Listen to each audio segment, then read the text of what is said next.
All right.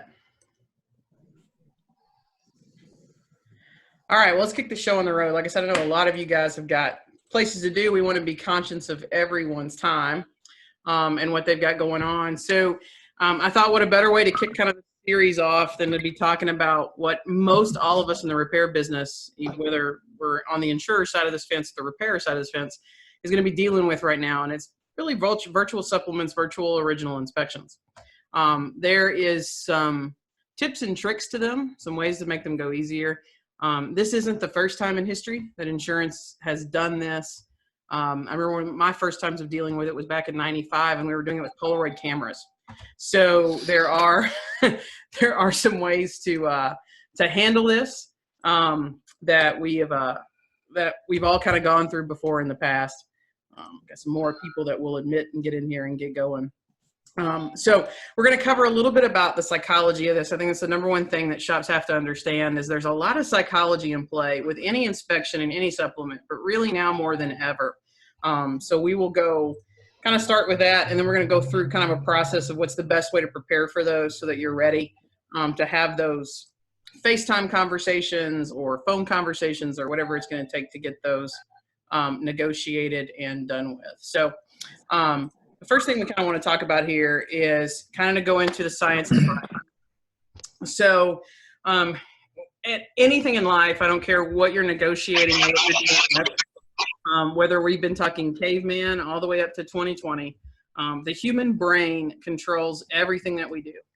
The great part of it is that once you kind of understand that, it helps you really handle every negotiation in your life, between what you do at the shop to maybe even what you do at home when it comes to picking dinner.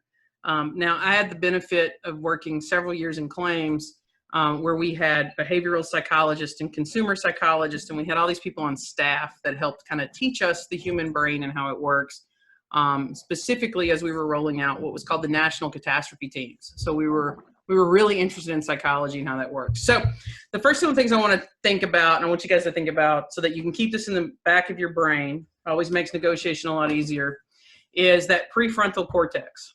So that prefrontal cortex is where all good decision making happens. We consider that our executive center of the brain. That's our social behavior. That's how we know when we're supposed to say yes ma'am and no ma'am. That's what we know, good and bad and right and wrong.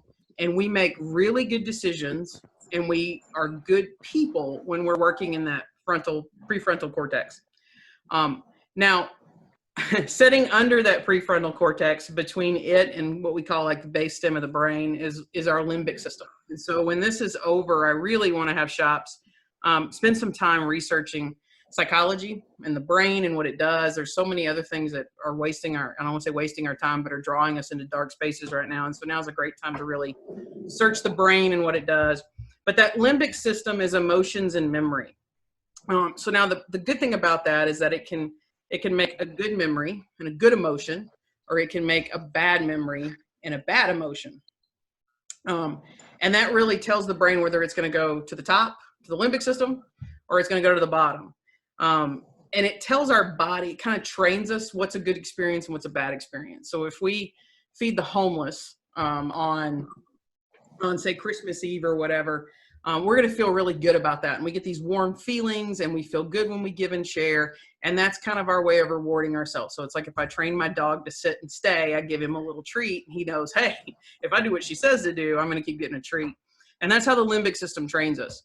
But the limbic system can also train us in negative. And so that can be fear and flight. And that's when we go to roughly kind of the other portion of our brain that's at the bottom of it. Now, if you've attended one of our negotiation training classes, we tell you to watch out for the amygdala. So the amygdala is part of that limbic system, and that is the one that tells people to either fight, flight, or freeze. And that sends it because we're trying to decide whether what has just happened, or the person that has approached me, or the person I have answered the phone on, are they a friend? Do I stay and talk to them?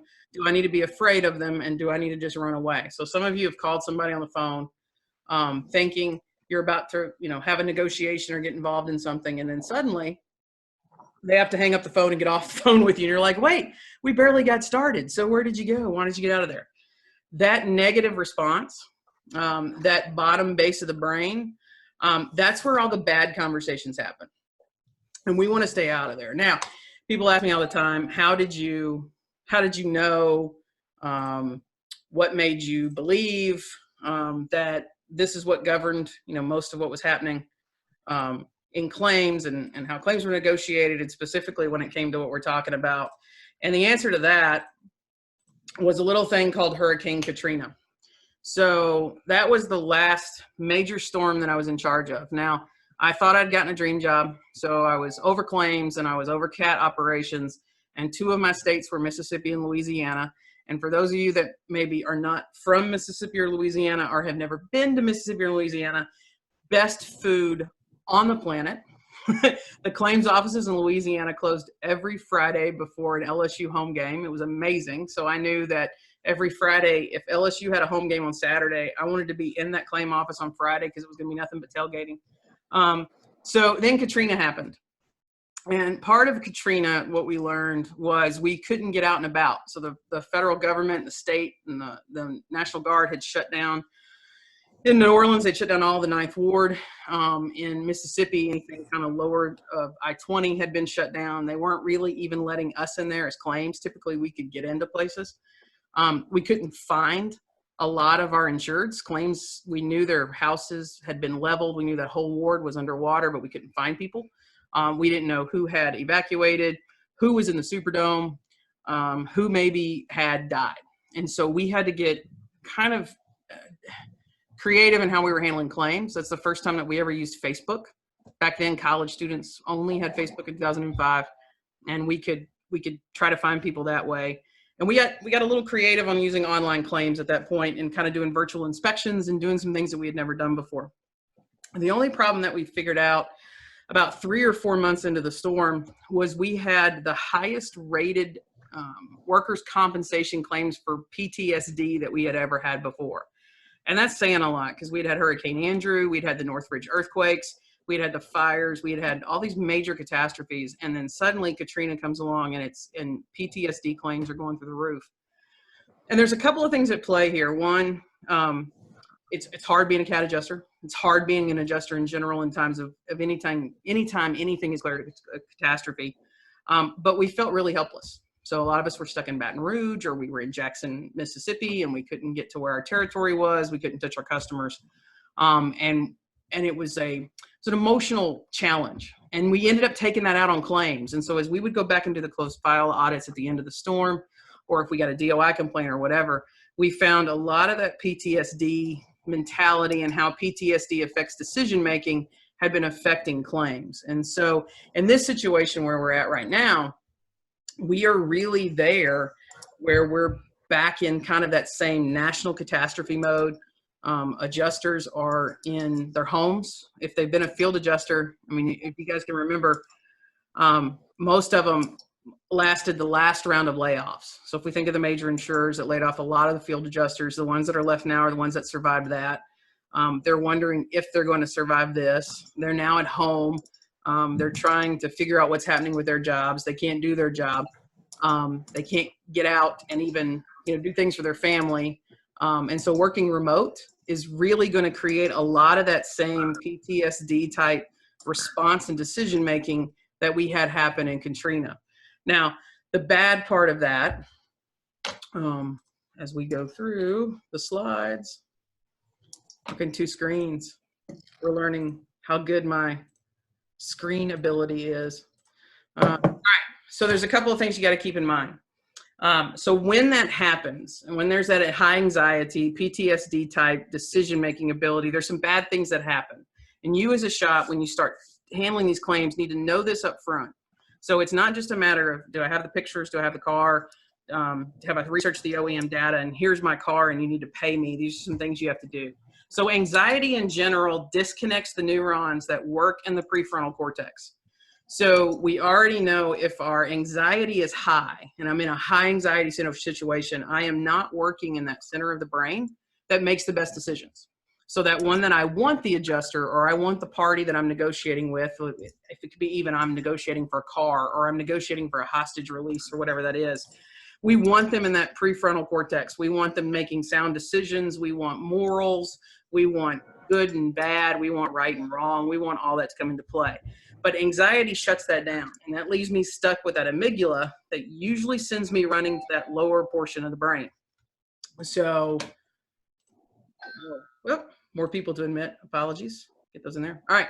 So we know that anxiety does that. So right away, pretty much every call I start or every phone conversation I have right now or I've had since the last week doesn't start automatically in a happy place. If I'm aware of that, then I can start my conversation to get people in that happy place. That anxiety makes a no feel very safe. So let's think about it. If I'm handling a supplement or a first inspection, and here's my estimate, and you guys have seen some of my estimates and Larry's estimates online.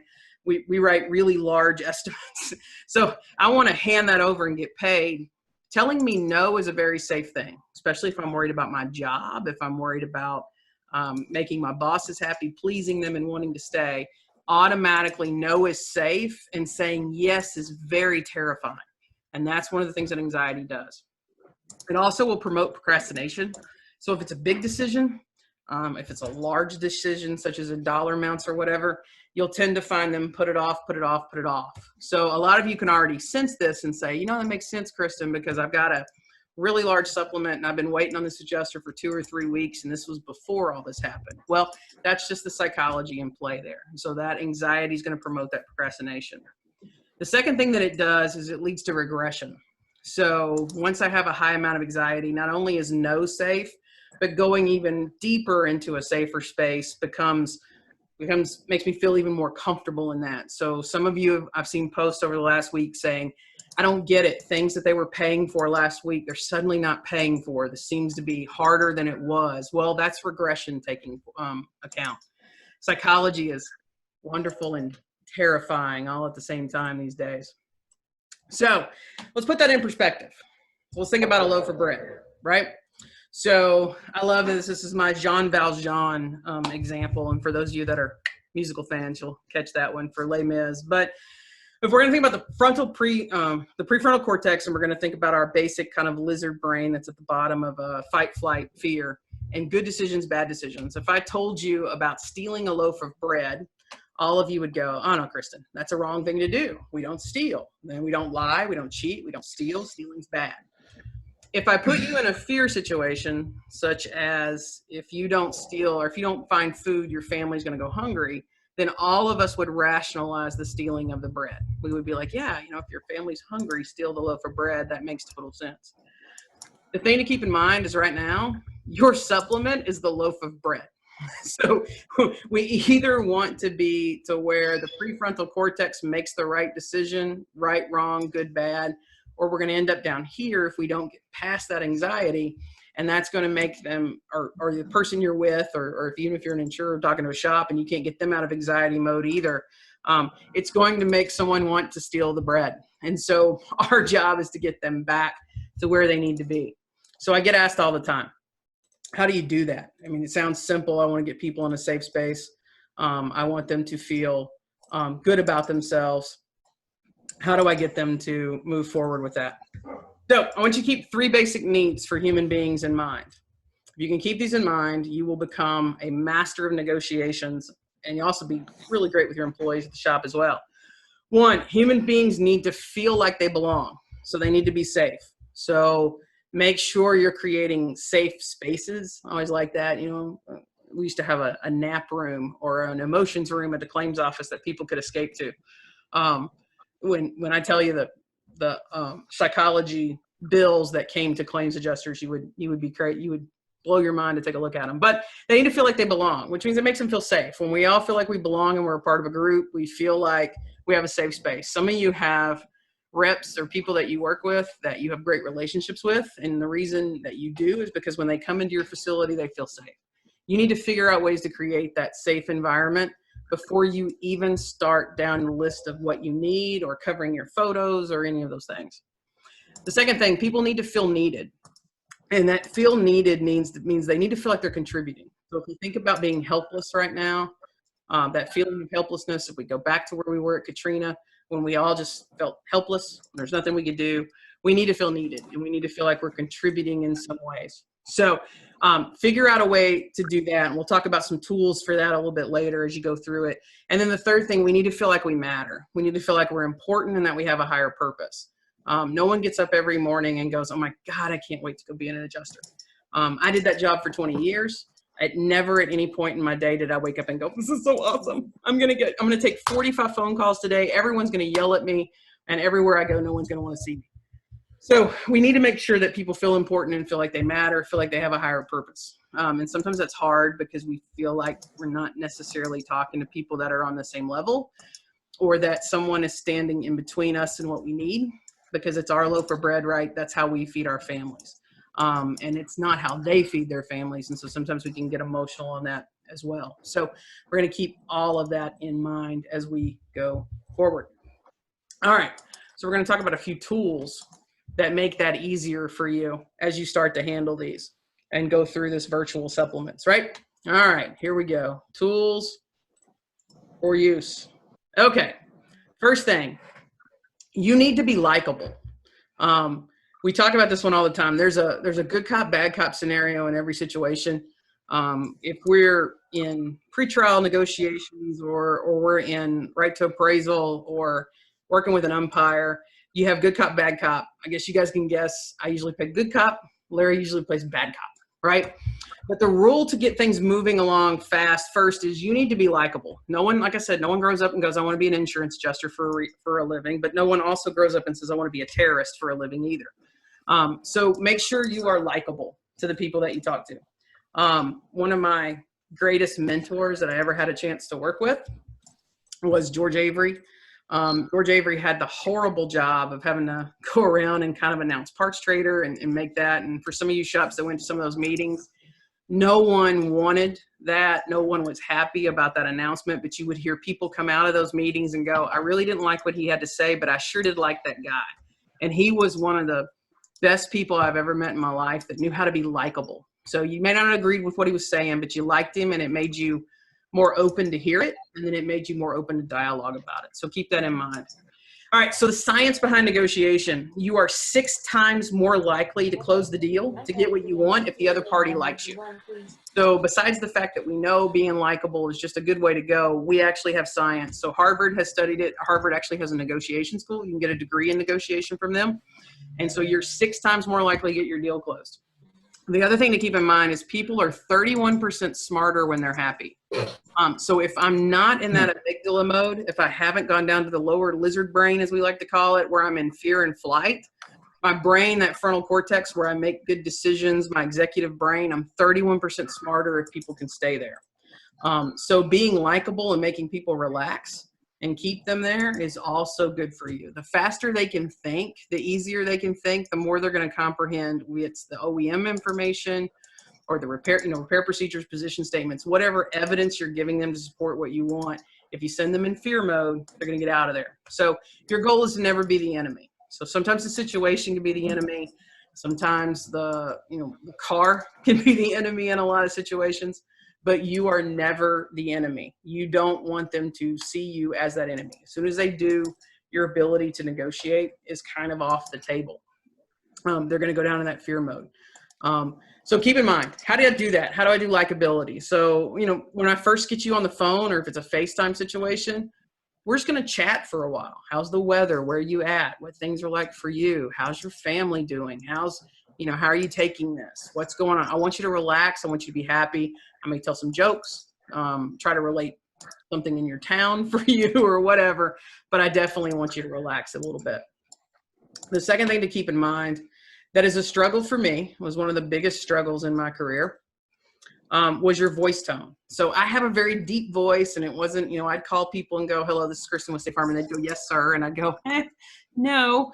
But I struggled with my voice tone for a lot of years, and I would change my voice tone when I was in different, venues, or if I was on phones or whatever, than I did when I was in purpose. And then I learned sometimes if I could lower that voice tone a little bit, it got really good with the kids, because that's when they pay attention. So when my voice is up here and I'm very happy and how are you today, the teenagers don't listen to me. I get down here and suddenly they're all paying attention to me.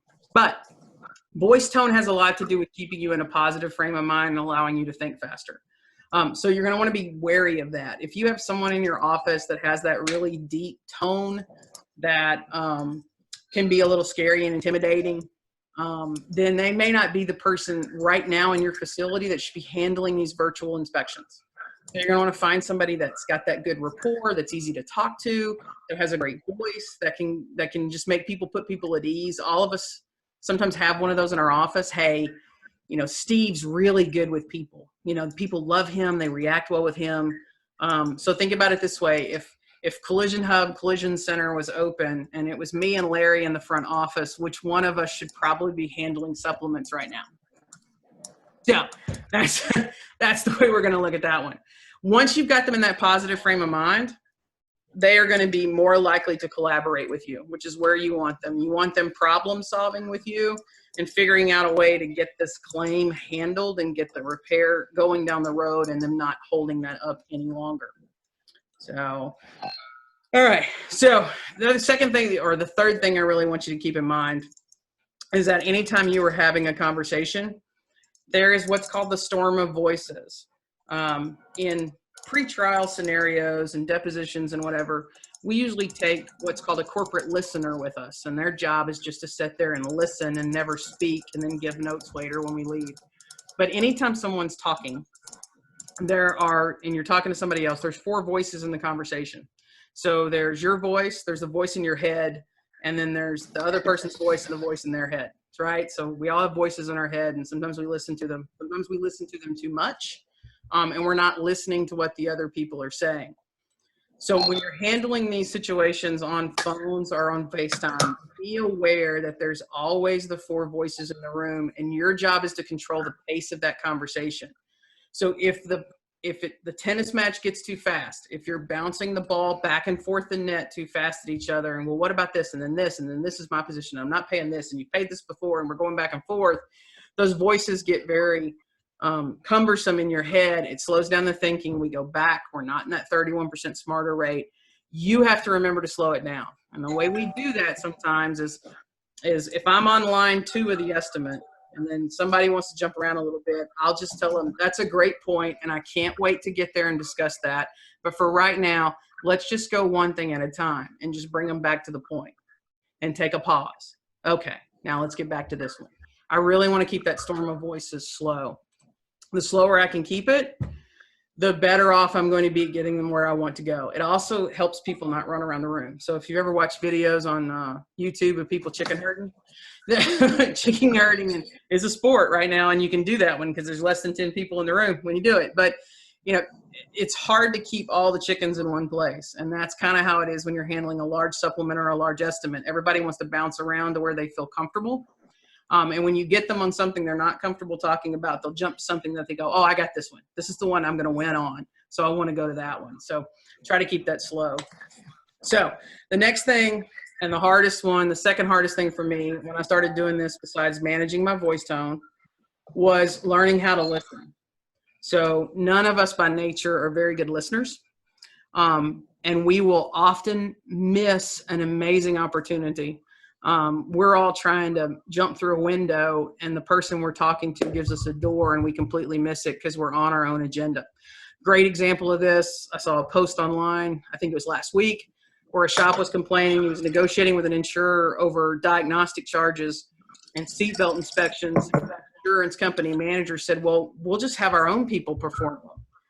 And instead of stopping right there and going, that's an excellent idea. When can I expect your person to show up at the shop? I cannot wait. I'm hoping I can learn from them, their techniques for inspection, and then I can watch and have this done. And I'll even invite the customer here. So by being on their own agenda, they opened up an amazing door, and the shop just slid right past it. Now, in retrospect, about 3 hours later after hanging up the phone, realized that was an amazing opportunity that they should have taken. But sometimes we forget to listen. So slow down and make sure you're listening to what the other party's saying, and don't miss an opportunity to get something better than what you were asking for on the front end. So, all right. So what's it going to take to prepare to present your supplement or your original inspection in a virtual environment? There are a few different ways that people are processing that right now. First of all, you're going to have all your research completed ahead of time. You're going to have your documentation ready. Now, research and documentation are two different things. So research is what I do before I even look at the car. It's what I do when I'm looking at the car, and it's what I'm done when I'm done after looking at the car. Documentation is how I present that.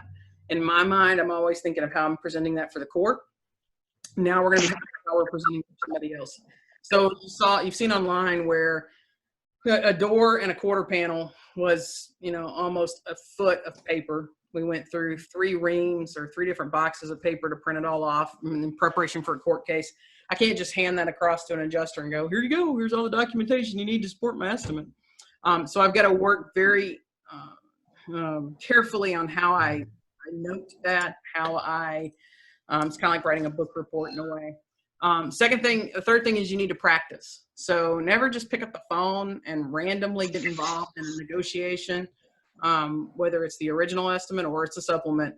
Make sure you've practiced through what you're going to say, that you've practiced through what you think the rebuttals are going to be to what you're going to say, and that you have available everything you're going to need. So if I've practiced the rebuttal and I think this is what they're going to use to say no, it's going to be, we don't pay for that, or that's not common in your market, or whatever it's going to be.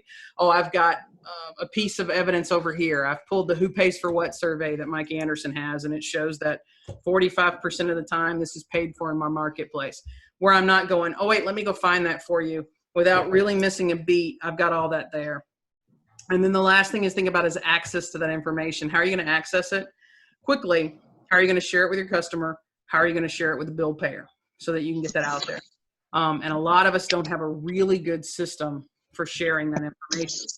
And so I will show you my system for sharing that information.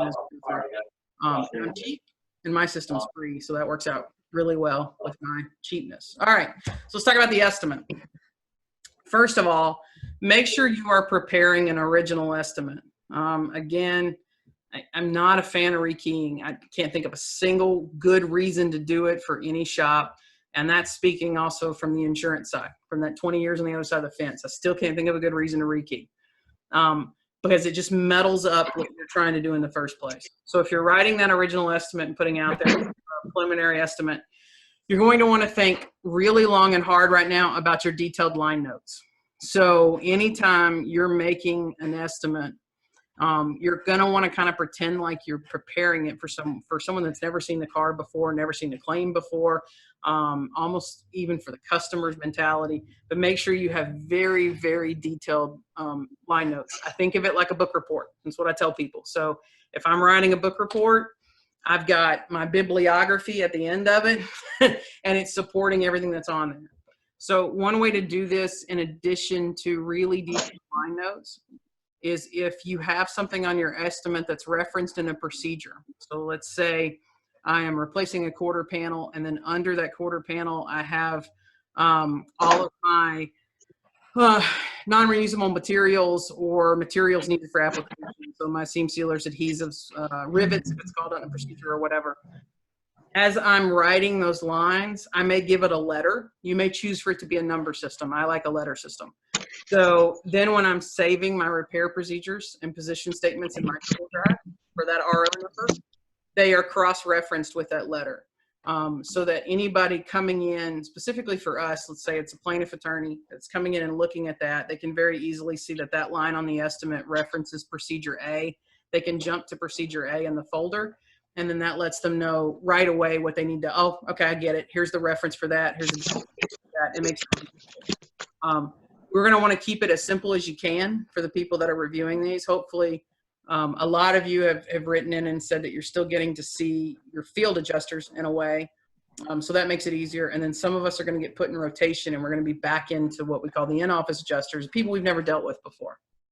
And so make sure you've got good documentation on your estimates. Think of it like a bibliography for a book report.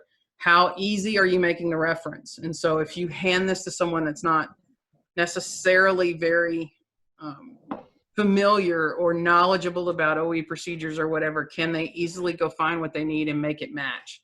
Third thing, let's talk about photos. So I don't always give all the photos I have. So I may have 300 photos for every repair. I may only send through about 30 or 40 of those photos, but I have them in a database ready to go.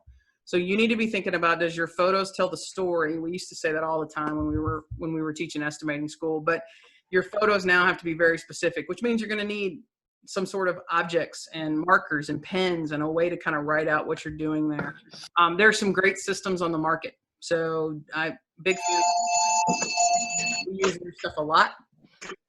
But figure you can do other body and paint. This is Eric. How can I help you? There is there's a video we've got where how about you? We talk about how you can take a kind of the egg crate light from a ceiling light and turn that. What year is it? All right. If you 16. It's a new hood. Muted your phone, make sure you mute. What color is it? Because I think right now we're all writing an estimate together. Hey, Eric, can you mute your phone? Yeah, absolutely. Shoot it in. I kind of wanted to hear if it was the hood or not. I don't know. Go ahead. All right. So make sure your photos are very specific right now. Go overboard. Doesn't mean you upload them all at the same time if you're uploading them through an estimating system, but means that you've got them in a folder somewhere where you can what's a good phone number for you, Dan? those people. That way, if I'm in the middle of a discussion and the adjuster tells me I don't quite see what you're saying from this photo, I can go, that's fine. I have for Reganiston. How would you like me to send them to you? Would you like them to be emailed? Would you like me to put them up into the estimating system? But I have 5 more of these right now I can share with you. Okay. Invite them. I might have to blend the fenders on that dull gray. So that we can get them in there. I don't know if we can kind of paint that color. All right. So photos sound good. All right. So let's talk about organizing yourself for the call. So typically, just the hood. Okay. I'll just put the hood in tint time. I'll just send you the estimate to your cell phone. You want me to take tax off like Reganis is doing it, or the customer wants to do it? I don't know. Okay. I'll send you an estimate. All right. Thank you. Bye.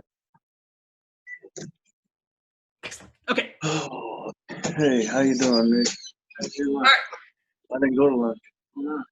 I was watching webinars, watching classes. Yeah. See, Not yet. I can do some tacos. Yeah, I will.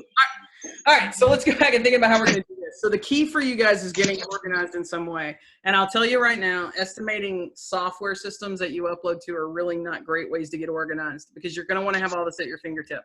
I am a big fan of Google Drive. And so for most of us, Google Drive is free. For a lot of you, it'll cost you $1.99. I'm sorry, Dean. I had to sell something, man. I did. I had to sell Google Drive. I couldn't. But it's like $1.99 a month for 5 terabytes of storage space. And so I have one big Google Drive. Larry and Jason and I, we all share it and move information in and out. But this is a sample of how you would set a Google Drive up at your shop. Your estimators, everybody's sharing it. Everybody has access to it. I do this for the technicians as well. For a lot of shops we consult. I'm not a big fan of printing out repair procedures. It just burns a lot of trees and costs you a lot of money. I can put Google Drive and drop all the procedures in there. You can give a technician a $40 tablet, and that's all they need to get the repair job done or whatever. So we set it up. So if we look at our Fakes Bob's Collision Center here, and all that we have, you have your in-process ROs for the year. We're going to look at 2019 ROs. And this lets me start to build my plan. So as I'm doing my research and my documentation, and I'm getting ready and doing my practice before I talk to the adjuster, well, we're going to go into one of our ROs. This is Mr. Montanez's Durango. So if you guys saw that Durango get hit twice in 2019, this is his estimates, repair procedures, and everything that are right here.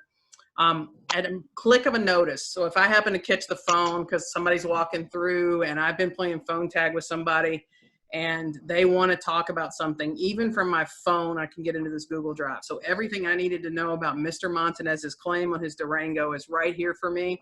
I don't have to be at the shop. I don't have to be in front of the estimating system. I can be anywhere, and it helps because a lot of times I get calls. I'm in airports or I'm, in 3 states away doing a speech or whatever, and I need to get to a file pretty quickly. So everything stays in here for me. This is how I organize my files. I have the signed forms, the photos, the estimates, the communication logs. Everything I need for negotiating and having a phone conversation with a bill payer is right here. So do you have a form that said you were allowed to scan that car? Yes, I do. And here it is, and it's signed. Do you have a form where they agreed to your tear down and storage charges? Yes, I do. And right here is where it was signed. I'll be happy to send it to you in a PDF. I can send it to your email, or I can send it to a fax machine. Where would you like to have it? And there's never a break in the conversation whatsoever. As we dive into the repair procedures within Mr. Montanez's repair, you can see they're all listed here. And then if you wanted to use annotations for lines that they should go with, well, then you can have the two at the bottom that have the A and the B on them as well. So at any moment, if someone asks me, you know, Kristen, you were just replacing a door handle on this Honda Civic. How did it end up being a $3,000 estimate? I can go, well, great. Let me just walk you through the repair procedures real quick of what has to happen for me to get to that door handle and what all is required. And then I can ask them. I'd be happy to send it to you right now. How much of this do you want? Do you want all of it? Do you want some of it? I can send you the share link for the drive. That is one of the other things I love about Google, is that I can just send you part of the drive if you want it. I don't have to send you all of it. I can just send you that particular document. I can send you access to the whole thing. And right then and there, they get to tell me what they want to see. Typically, they're not going to want all 3,000 and something pages that we've printed off or that we've gathered for repair. But if it's a specific line issue that we have, I can make it right there. The other thing I like about that is I can share it with the customer. So for those that have been in a world where the customer has not been involved in this estimating and supplementing process, this is going to get a little rough for you, because the natural tendency for this regression is going to put you in places you haven't been in a while. It's going to be very frustrating to you. And I've already, we already see that happening. I don't understand. I was getting paid for this for so long, and now suddenly I'm not. The customer has to step in, and for the customer to be part of this process to get their car repaired properly, you've got to give them the information as well. So you're going to want to have a good system that allows you to share with the customer, with the bill payer, with anybody. That doesn't necessarily mean that you're printing out 9,000 pieces of paper and trying to hand them to people. It also doesn't mean that you're filling up somebody's in tray. So my adjusters had a minimum of what their file size you could send them was, and the firewall was pretty aggressive on what could come and go from them. So sending someone all of the procedures isn't going to happen. If you try to send that up through the claim system, it sometimes doesn't mean it's going to get back to that same adjuster you were talking to. So being able to just give them that share link at that moment in time is great. It also lets them not retreat. So if it gets to a moment where you don't have something, that's a great excuse to get off the phone. And then if they retreat, then that also means you may not get them back. So never let that process go away from you. Never give a reason for the process to stop. Never give a reason for the retreat to happen or for the conversation to end. If you've got them in that good place, if we've started to have collaboration and we're moving forward, and then we get to one thing that we're just not ready for, it ends it all. I've had some where I've gotten really close and I messed up. I didn't have something I should have had. And when they asked for it and I had that hole and I had to go, oh no, I don't have it. And that conversation ended. That time delay between that conversation ended and me getting back to them with what they needed was very difficult.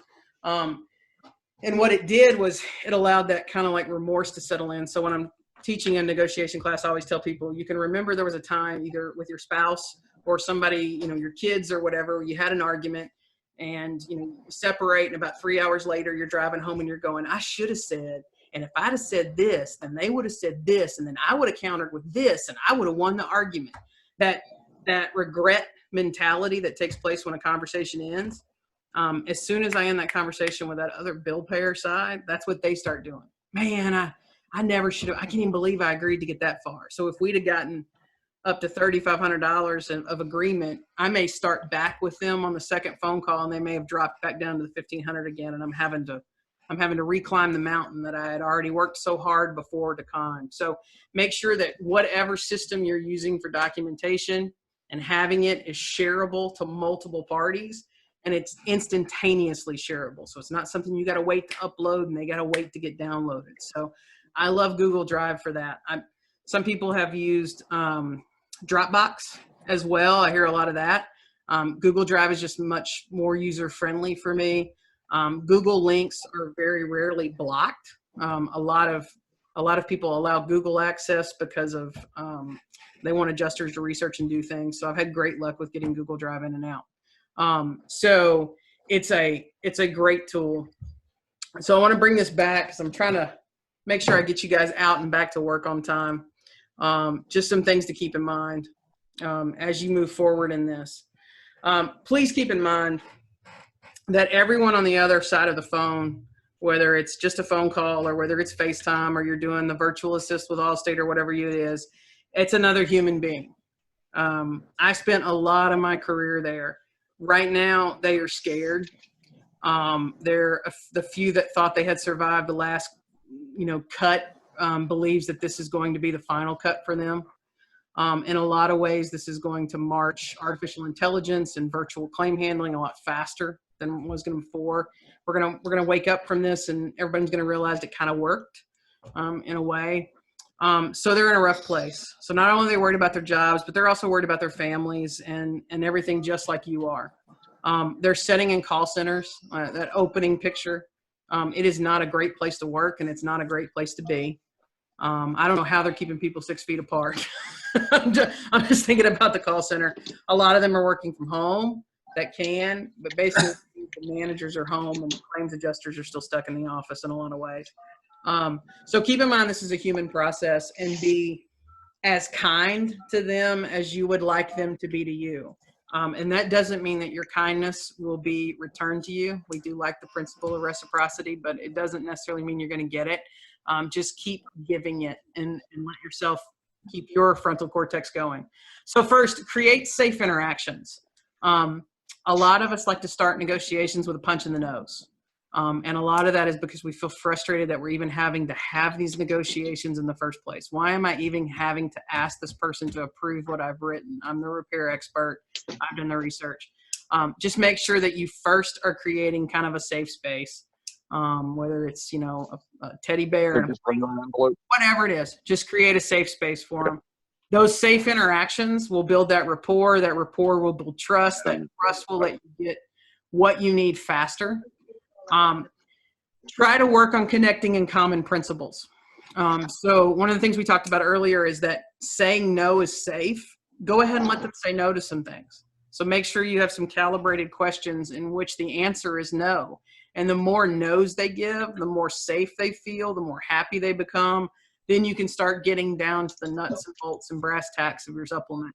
But be sure to connect with them, whether it's kids, whether it's whatever it is. Find ways to connect. You need to be a person, and your customer needs to be a person to them, not just a policy.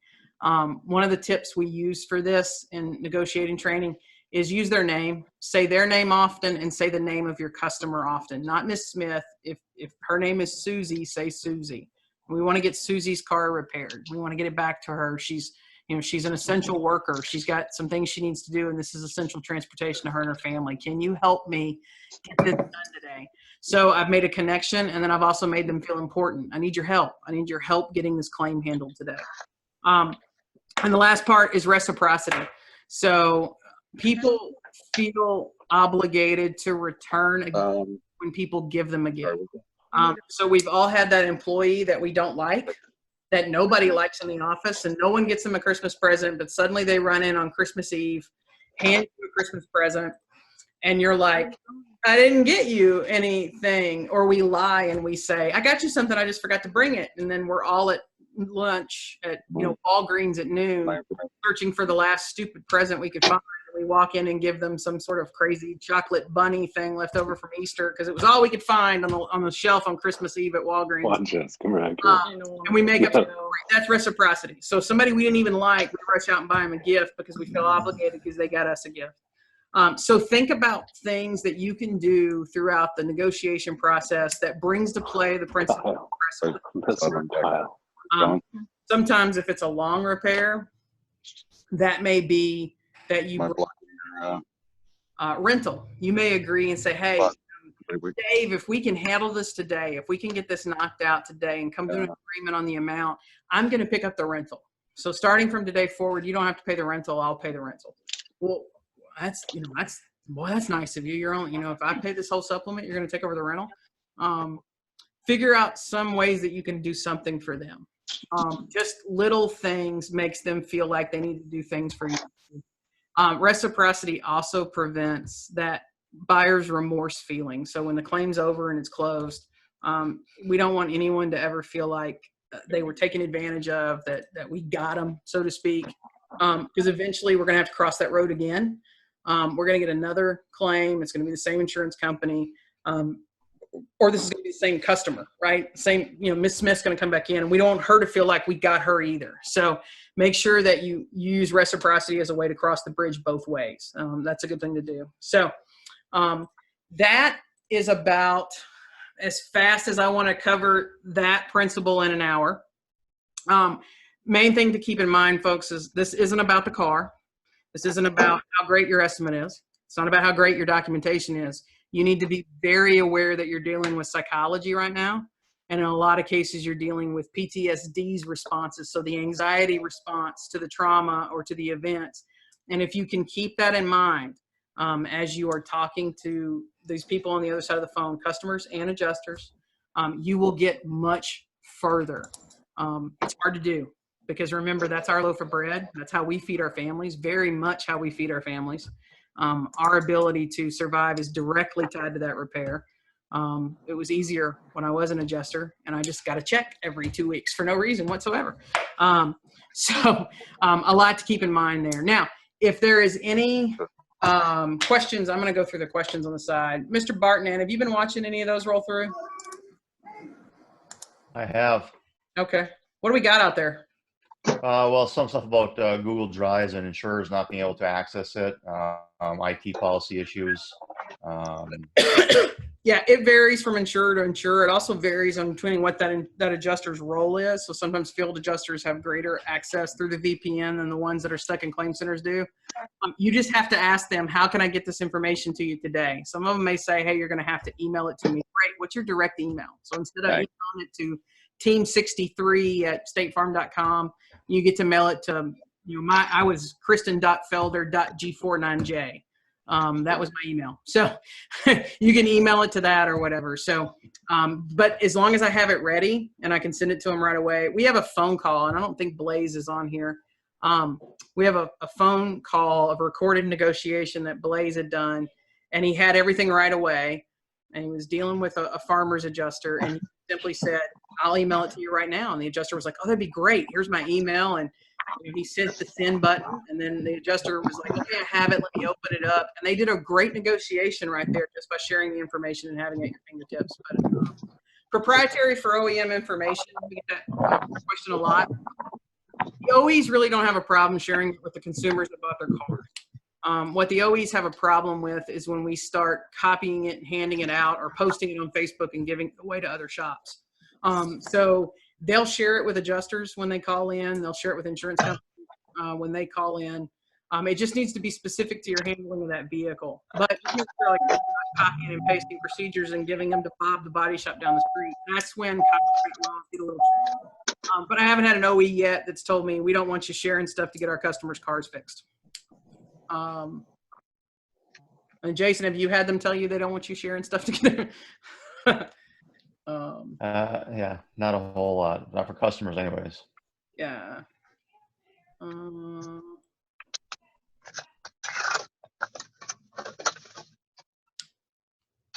Cool.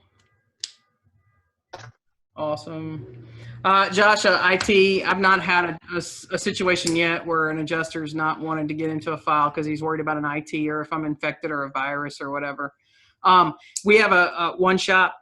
They actually posted a video yesterday. DCR Systems is a fantastic group of shops in Ohio, and they have some, I think, in North Carolina or whatever. He has a system where he does the same thing, and I don't know if he's using Google Drive or how he's doing it, but he also videotapes the teardown of the car and then drops in all the photos and all the documentation, and the adjuster gets a link, and the customer gets a link, and the adjusters will come in there and sit down inside the shop and pull off everything and make copies of files and do whatever. It works really good for him. We haven't had any complaints from IT departments from insurance companies yet.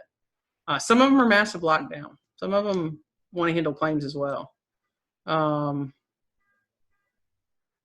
Any other questions in here? Anybody got any questions? You want to unmute your mic and? Hey, Dean's got a follow up there for you. About not sharing information, Dean? Yeah, I mean, they basically just say, look, you paid for the service. There's companies can pay for it as well, but they'll let you give them a little bit, but they don't want, they don't want you printing off half the manual and handing it to them. So, because I'm saying you're kind of tying my hands behind my back. Appraiser comes in, I'm going to show them what needs to be done, and then when generally I'll show it to them and let them take a few pictures of some selected pages, but I say, look, it's copyrighted material. I paid for it. I can't just rattle it all off and print it and hand it to you. So most of the time they understand that and they're pretty cool with it. But and I've heard Blaze talk about it before. When you read the front of the manual, it's you cannot distribute this so I've heard other people say it.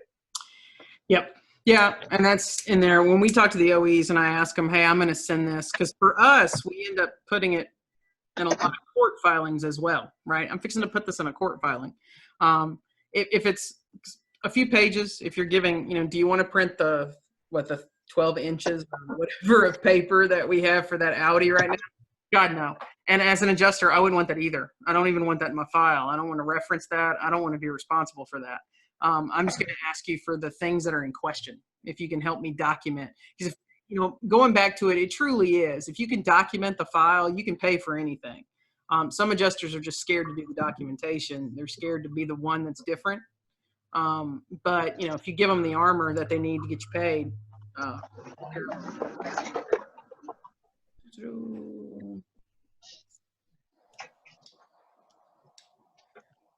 documents now, not been and date stamped. They'll date stamp and timestamp themselves when you drag them into the Google Drive, which is great. I like that for my documentation purposes. If I'm going to go back 2 years later and to tell you when exactly I pulled this information. Also, by doing that in Google Drive and dropping it in there, I have a really good time log. Let's see if I can go back to one of those screens over here and share it. I get asked all the time how I'm going to quantify research. I didn't share that picture in here. I'm going to quantify research as a charge. So if I have an $85 OE access charge and a 4-hour research fee, how did I quantify that? Google Drive helps me do that because as I drag stuff over, it date and timestamps it. And you can see when I started pulling my first procedure all the way until when I got to my last procedure, and it creates a timeline for me.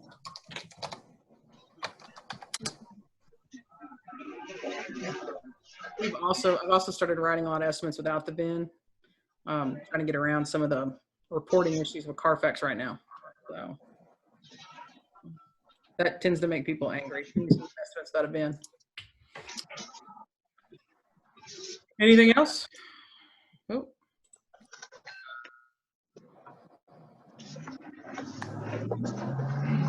All right. Well, we are in the process. The next webinar scheduled technically is me on Friday. I did get Mike Anderson's list this morning, and he is, if he finalizes it, we'll be announcing. Mike will have one Thursday, so he'll be ahead of the next one that's on Friday.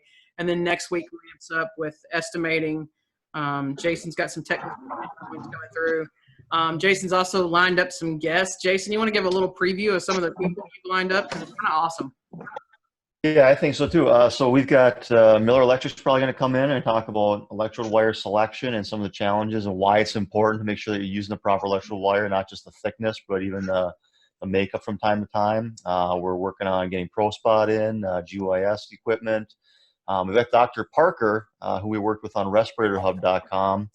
He's going to come and talk about respiratory protection and how to protect ourselves. So if anybody has any questions on respiratory protection, not just related to collision repair, but even with the pandemic going on around right now, if you want to fire those up, Chris has got a post on the Collision Hub social media pages. Send us your questions, or you can email me your questions, jason@collisionhub.com, and we'll get those to Dr. Parker for his presentation. We're trying to get CCAR on, talk about, again, health and safety and hazardous waste. We've got 3M coming in. We've got Lord Fuser coming in. We've got a lot of people. Also, a mobile diagnostics unit, kind of sharing some information on how to effectively work with a mobile collision repair diagnostic group. What do you need to do before they get there, while after they get there, and the same thing with remote diagnostics with Dr. Farrell and Chuck Bolson, Airport Diagnostics. They're going to come in and talk to us a little bit about how to work with a remote diagnostic organization. So lots of great speakers, adding more and more each and every day. A lot of the courses as well, we're going to be eligible for AMI ongoing credit. So AMI is also going to do a presentation for us, but following a lot of these webinars, we are going to have some small quizzes. So if anybody's got AMI designations, we're going to make those eligible for our annual training requirements as well. So we'll be posting those quiz questions in the future as well. And so stay tuned to all the social media channels, and keep an eye open for all the great stuff that we have coming out to try to keep everybody educated and occupied as we continue to be locked up in our businesses and our basements around the country. Yeah. So the great thing about this variety that's coming in is, as a shop owner, you may decide that this particular class is good for you. You may decide that another class is good for your technicians. Other classes may be good for your estimators. But hopefully there's enough variety of content that you can keep kind of everybody in the shop some sort of involved, and especially if work does slow down. It's one thing to be considered essential, but we still have to have customers that want to come to us. And a lot of people, when the economy starts to slide, go, I think I'm going to wait a little bit on collision repair if the car's still drivable. So we will see a drawdown. We saw it in 2008. It's going to happen again. And so we hope the variety of content will keep people busy. If you did fill out the registration form, you're basically registered for every webinar that's going to happen. And it may become a little overwhelming at some point. So you will get an email that tells you what the logins for the webinars for that day is. And then you will get another email that tells you what the playbacks for those webinars are. So when this is over, we will have a playback. We'll post it. You can go back and watch it as many times as you want. Make sure that I tell everybody, you want to be a great shop. The difference between the shop owners that always get paid and the ones that don't get paid is psychology. So it's not that their estimating is better. It's not that their documentation is better. It's just that their ability to play psychology is way better. So look up limbic system, look up prefrontal cortex, look up PTSD and anxiety and decision making. Do some research on that. Look at some of the anxiety studies that came out after Katrina. And you will find some golden nuggets in there that will make you much better over the next 2 to 3 weeks, or however long this lasts for us, where we're going to be virtually doing everything. Jason, there's a question on the AMI quiz. I think, how long till it'll be ready? So as soon as Kristen gets me your questions for this one, I can get them uploaded in there in short order. That's going to be that's one of the challenges we will face, is I'm going to have the presenters are going to have to come up with 5 questions or so for it. But once I've got them, I can get them up in a matter of a couple of hours. So keep an eye open for that. We'll probably maybe we can announce that via social media, or maybe there's a way to email people that it's registered Kristen. So we'll figure that piece of it out. It's a relatively new development. So it was just after yesterday afternoon that we reached out to AMI and got their approval to do that. So, but stay tuned, and we will get them up in short order as quickly as we possibly can. Awesome. Hey, I appreciate your time today, guys. And if you need anything, you can always hit Jason and I. We're real easy. It's just Kristen at Collision Hub or Jason at Collision Hub. We'll answer any questions we can for you right now. We don't have a whole lot to offer on when the economy's coming back and what's happening with the virus and what's going to happen with customers. But if we can just help you with what you've got in the shop right now, or help you learn, work with a tech, work with an estimator, let's take advantage of the time. And you can always. Hey, Kristen, it's Isaac. Hopefully you can give some advice or help. I'm in a situation now where I am self-quarantined at home because I have a little boy that'll be here in a week. And so I'm still trying to take care of claims from home. So I'm kind of going from me working at home, talking to my typical adjusters that are also working at home. So far, everything has gone okay, but I guess one, how do you see that into, even just as soon as the next few days is how that's going to be handled, and just any advice from the shop side attempting to work from home, still handling these? Yeah, so the key for you working at home is, do you have access to everything you need? So estimating system, Yes. You've got, Yep. Okay, so and you've got Google Drive and something where you can see everything. Yeah, correct, yeah.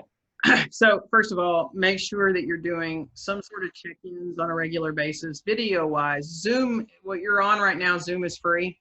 Yeah. So you need to be doing video check-ins with the shop as well, and making sure that you're good there a couple times a day. And then if you've got all your access, you'll be good to go. You're going to feel a little disconnected because you're not touching the cars. And as car people, Yeah, for sure. that's our nature. If I can't touch the car, I don't feel like I'm worth anything. Please know that the field adjusters feel the same way. They're so used to touching the car and going in and out of your facility that they're feeling that same level of anxiety as well. So it's actually, I really think we're probably only about 2 more weeks on this lockdown. I think at some point, I mean, whether political or how we all feel about it, we cannot have an economic collapse. And so I do think we're going to be opening up here pretty soon and kind of somewhat getting back to normal. But congratulations on the new one coming. Thank you. Yeah. Just stay organized, make lists every day of what you do and attack your list, because being at home and trying to work remotely, you're going to get very sidetracked very easily, especially if you risk the kids home, right? Yeah, I've got a little 18-month-old girl that just wants to sit on my lap while I'm working. So I got teenagers and they don't want to see me at all. So that works out well. Yeah, it's a little different. So, because they would have been up in the middle of this call right now over here and, chasing each other and beating each other. So, stay organized. Check in the shop video, because that video will make you feel connected, Isaac. It'll make you feel like you see the cars again. It'll make you feel like you know what's going on. Even if it's at the end of the day, you make somebody walk through and give you an update on every car in the process. But use that and then stay organized with the to-do list so that the kids don't draw you off. Awesome. Cool. And I want baby pics when it gets here. Oh, there'll be plenty. Yeah, I saw Andrew earlier with the puppy, and I was like, oh, puppy. So, awesome. All right, folks, have a fantastic day. And if you need something, email us. We will take care of it. Thanks. Bye-bye.